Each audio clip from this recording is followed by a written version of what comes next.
দেখুন এখানে জামাই ষষ্ঠীর স্পেশাল বাসন্তী পোলাও। দেখুন একদম কিন্তু আমি উনানে করেছি। দেখুন একদম ঝরঝরে, একটা গায়ে একটা লাগে, কত সুন্দর ঝরঝরে হয়েছে দেখেছেন।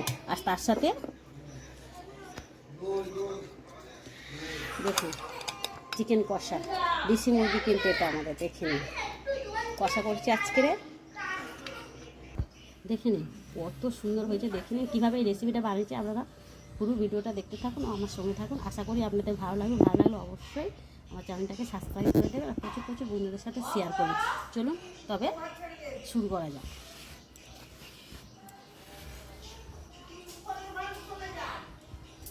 নমস্কার বন্ধুরা, আমি আবার হাজির হয়ে গেছি পরিবার হিসেবে আরেকটি নতুন রেসিপি নিয়ে।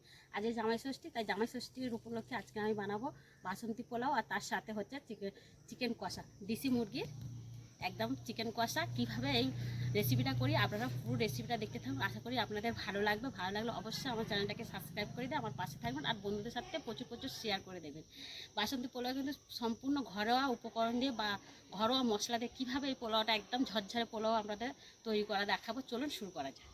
বন্ধুরা দেখুন এখানে বাসন্তী পোলাও করার জন্য আমি বাটি মেপে নিচ্ছি। আপনারা কিন্তু যে কোনো বাটি মেপেই চালটা নেবেন, তার সেই মাপেরই কিন্তু জলটা নিতে হবে। এখানে দেখুন আমি 2 বাটি চাল নেব। এখানে দেখুন আমি নিয়েছি গোবিন্দভোগ চাল। আপনারা চাইলে কিন্তু বাসমতি চালও নিতে পারেন। এবার চালটা আমি ভালো করে ধুয়ে নেব। দেখুন চালটা আমার ধোয়া হয়ে গেছে। এবার এখানে আমি দেখুন একটা ছিদ্রযুক্ত থালা নিয়ে নিয়েছি। এই থালার মধ্যে চালটা ঢেলে দিয়ে একটু জল ঝরিয়ে নেব। দেখুন এখানে বাসন্তী পোলাও করার জন্য দেখুন চালটা ঝরঝরে হয়ে গেছে। এবার এই চালের মধ্যে দেব 1 চামচের মতন আদা। যদি বাসন্তী পোলাও করব দেখুন 1/2 চামচের মতন হলুদ গুঁড়ো, 1 চামচের মতন ঘি নিলাম। নিয়ে এই চালের সাথে চাল, আদা আর ঘি ভালো করে একটু মাখিয়ে নেব। দেখুন আমার মাখানো হয়ে গেছে। এবার আমি উনানটা জেলে নেব। দেখুন পোলাও চালটাকে আমি একধারে রেখে দিয়ে এবারে মাংসটাকে ম্যারিনেট করে নেব। তার জন্য এখানে দেখুন আমি 200 গ্রাম নিয়েছি টক দই। দইটাকে সবটা মাংসের মধ্যে ঢেলে নেব।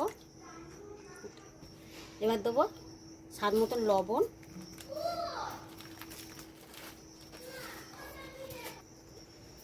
দু চামচের মতন হলুদ গুঁড়া,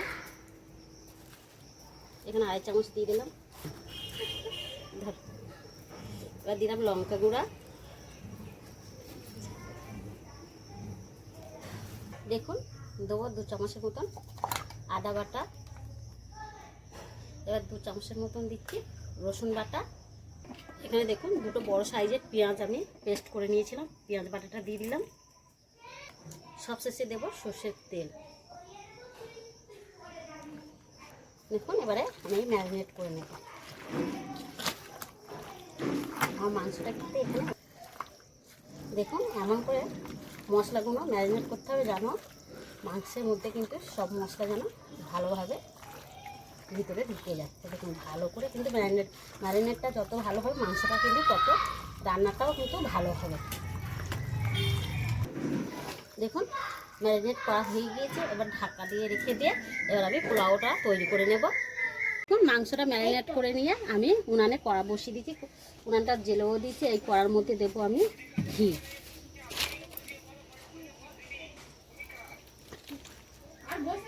দেখুন এবার ঘিয়ের মধ্যে কয়েকটা তেজপাতা, লবঙ্গ, দারচিনি, এলাচ দিয়ে দিলাম। একটু ভেজে নেব। দেখুন ভাজা হয়ে গেছে। এবারে 1 মুঠো দিলাম কাজু বাদাম। কাজু বাদামটা একটু ভেজে নেব। এবার দেখুন কিশমিশ দিলাম, কিশমিশটাও ভেজে নিলাম। এবারে চালটা দিয়ে দেবো। দেখুন এখানে আমি পোলাও চালটা ভেজে নিয়েছি ভালো করে, দেখেছেন। এবার আমি জল দিয়ে দেব। যে বাটির মাপে আমি চাল নিয়েছি এই বাটির মাপেরই কিন্তু আমি 4 বাটি জল দিয়ে দেবো।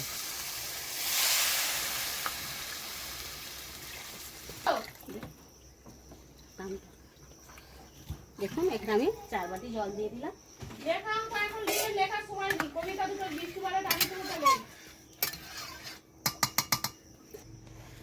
যেহেতু বাসন্তী পোলাও করব কিন্তু চিনি তো লাগবে, তার জন্য এখানে দেখুন আমি 2 চামচের মতন দিলাম চিনি। মিষ্টিটা আপনাদের পরিমাণ মতন দেবে। কেউ যদি বেশি মিষ্টি খান বেশি মিষ্টি দেবেন, আর কম খেলে কম মিষ্টি দেবেন। এবার দেবো স্বাদ মতন লবণ, এবারে ঘেটে একটু এবারে ঢাকা দিয়ে রাখবো। দেখুন ঢাকা দিয়ে দিলাম, দিয়ে এবারে জালটা কিন্তু আস্তে আস্তে দেবো। দেখুন এবার পোলাওটা আমার রেডি হয়ে গেছে পুরো। দেখুন এবার এর মধ্যে আমি দেবো প্রায় 1 চামচের মতন ঘি। দেখুন এই 1 চামচের মতন ঘি দিলাম।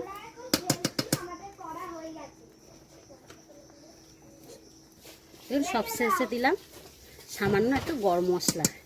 দেখেছেন একদম সিম্পল, আমি ঘরোয়া উপকরণে খুব সহজে কিন্তু আপনাদের বাসন্তী পোলাওটা দেখিয়ে দিলাম। এই দেখুন এর এখন মনে হচ্ছে একটুখানি দেখুন নরম, মানে একটু দেখুন জল জল মতো লাগছে, কিন্তু এটা ঠান্ডা হয়ে গেলে এটা আর লাগবে না। এই ঘেটে নিয়ে এবার আমি নামিয়ে নিচ্ছি। দেখুন এবার আমি চিকেনটাকে করে নেবো, চিকেন কষাটাকে। দেখুন দেখুন বাসন্তী পোলাও কত সুন্দর দেখুন দেখতে লাগছে, দেখেছেন। এবার ঢাকা দিয়ে রেখে দিচ্ছি।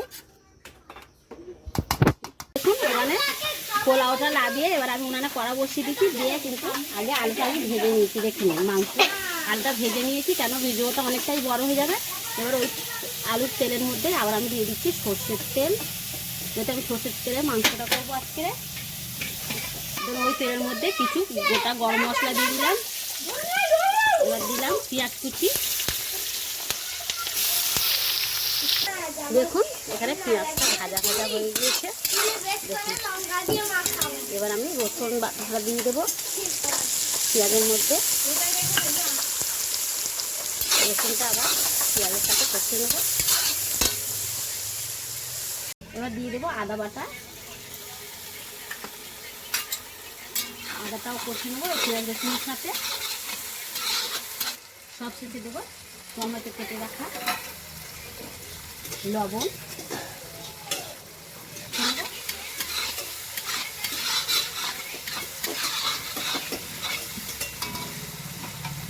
দেখুন টমেটো আদা রসুন পেঁয়াজ কিন্তু কষা হয়ে গেছে। দেখেছেন একদম কিন্তু টমেটোটা গলে গিয়েছে।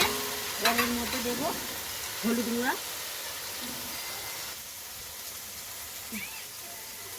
লঙ্কা গুঁড়ো, সব শেষে দেবো 1 চামচের মতন চিনি, সামান্য জল।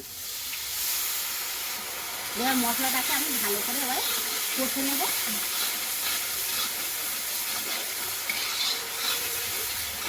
দেখুন এই যে মশলা কষা হয়ে গেছে, দেখুন তেল ছেড়ে দিয়েছে, দেখুন আর কালারটা দেখুন।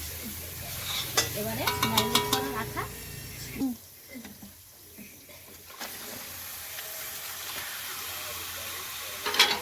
এবার মাংসটার সাথে মশলা দিয়ে এবারে মাংস আর মশলা এবার আমি কষতে থাকবো।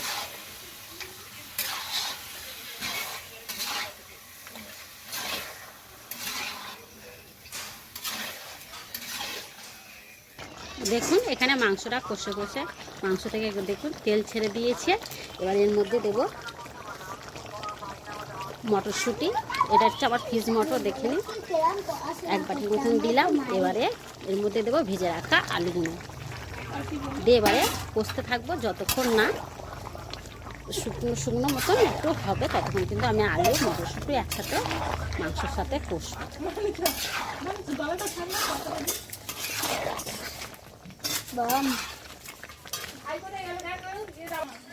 দেখুন আলুটা মাংসের সাথে একটু কষে নিয়েছি। এবার সব শেষে দেবো আমি একটা চিকেন মশলা নিয়েছি, চিকেন মশলাটা দিয়ে দিলাম।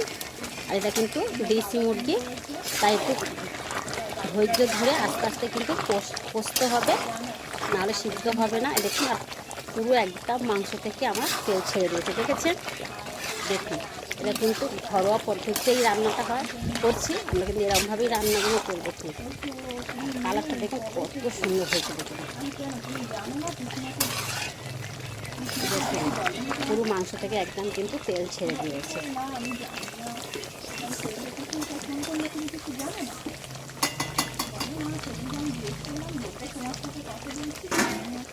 আর একটু আমি কষে নেবো। দেখুন এদিকে মাংসটা আমার পুরো কষা হয়ে গেছে। দেখুন যে জল জল ভাবটা ছিল সেটা কিন্তু আর নেই মাংসের মধ্যে। দেখুন পুরো একদম তেল ছেড়ে একদম শুকনো হয়ে গেছে। দেখুন দেখুন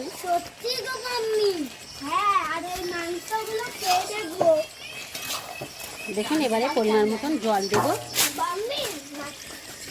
যেহেতু দেশি মুরগি একটু সিদ্ধ হতে সময় লাগবে, বেশি জল দেব না। দেখুন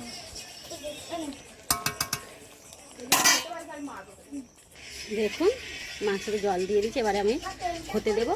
হয়ে যাওয়ার পরে আপনাদের দেখাবো। যেহেতু আজকে জামাই ষষ্ঠীর স্পেশাল হচ্ছে পোলাও আর মাংস কষা, আর তার সাথে কিন্তু ফ্রাইড রাইস করেছি। সবাই তো পোলাও খেতে পছন্দ করে না, জামাইয়ের আবদারে পোলাওটা করেছি। এবারে ফ্রাইড রাইসটা আমাদের বাড়ির সবাই খাবে, তাহলে ফ্রাইড রাইসটাও আমার হয়ে গিয়েছে। মাংস হয়ে যাওয়ার পরে আপনাদের দেখাবো কেমন হয়েছে রাইস, পোলাওটা আর মাংস কষা। দেখুন এখানে চিকেন কষাটা হয়ে গেছে। দেখুন কতটা সব লাস্টে কিন্তু গরম মশলা দিয়ে আমি লাগিয়ে নিয়েছি, দেখে নিন। এবারে তার সাথে দেখুন পোলাওটা, দেখুন বাসন পোলাও কতটা সুন্দর ঝরঝরে হয়েছে, দেখেছেন? দেখুন ঠিকঠাক মাপ রাখলে কিন্তু আমি কিন্তু উনুনেই করেছি, উনুনের মধ্যে, দেখেছেন কতটা সুন্দর হয়েছে। আমার রেসিপিটা ভালো লাগলে অবশ্যই প্রচুর প্রচুর শেয়ার করে দেবেন। আর যে সকল বন্ধুরা এখনও আমার চ্যানেলটাকে সাবস্ক্রাইব করেন অবশ্যই আমার চ্যানেলটাকে সাবস্ক্রাইব করে দেবেন। আর আপনারা একবার হলেও এরকম বাড়িতে বানিয়ে দেখবেন কতটা সুন্দর লাগে। উনানেও দেখুন কতটা সুন্দর হয়েছে, দেখেছেন একদম ঝরঝরে, একটার গায়ে কিন্তু একটা লাগে না, দেখেছেন? আপনারা এইভাবে বানাবেন আর প্রচুর প্রচুর শেয়ার করুন। তাহলে আজকে এই অবধি, আবার দেখাবে নতুন রেসিপি নিয়ে। ভালো থাকবেন, সুস্থ থাকবেন। নমস্কার। তার সাথে দেখুন আজকে আমাদের রাইস করেছি, দেখুন রাইসটাও দেখেছেন।